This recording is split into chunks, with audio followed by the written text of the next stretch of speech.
আপনি এখনই ভাই সতর্ক হন, দয়া করে ভাই। ইহকাল পরকাল সব শেষ হয়ে যাবে।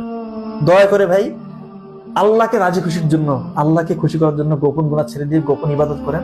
আল্লাহ তাআলা আপনার সম্মান যে কতটা বাড়াবে চিন্তা করতে পারবেন না। একটা কথা বলি ভাই, গোপন গুনাহ সম্মান ইজ্জত সব কমিয়ে দেয়। আপনাকে বিভিন্ন জায়গায় অপমানিত হতে হবে, লাঞ্ছিত হতে হবে। যে জায়গায় আপনার অপমানিত হওয়ার কথা না, আপনি সে জায়গায় অপমানিত হবেন। তখন মনে করবে যে কি কারণে এটা হলো, তার পিছনে কারণ হচ্ছে যে গোপন গুনাহ।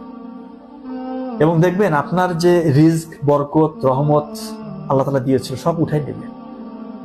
এবং এমন ভয়ঙ্কর রোগ আপনার হতে পারে, আল্লাহ মাফ করুক, এমন ভয়ঙ্কর রোগ যেটা আপনার বংশে কারো হয়নি।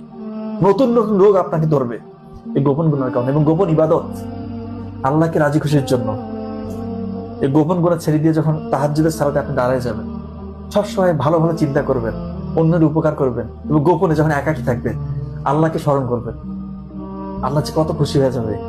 আপনার যে জায়গায় থাকার কথা না সে জায়গায় আল্লাহ আপনাকে দেখবেন যে বসাই দিচ্ছে। আপনি তখন ভাববেন যে আসলে আমি কি এতটা যোগ্য, আজকে আমাকে আল্লাহ এত সম্মান দিল, এই জায়গায় আমি কেন?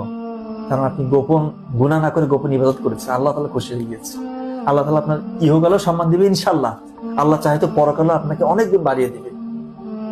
ভাই এই জন্য বলছি, দয়া করে ভাই আল্লাহর হস্তে আমি বলতেছি, এটাতে চূড়ান্ত শান্তি, সত্যিকার অর্থে চূড়ান্ত সাফল্য যেটাই বলি, ইহকালীন কল্যাণ এবং আখিরাত পরকালের যেটা আমাদের আলটিমেট ডেস্টিনেশন জান্নাত, এই চূড়ান্ত কল্যাণ আলটিমেট যে ডেস্টিনেশন, এই শান্তি রয়েছে গোপন ইবাদতে। দয়া করে গোপন গুনাহ ছেড়ে দেন।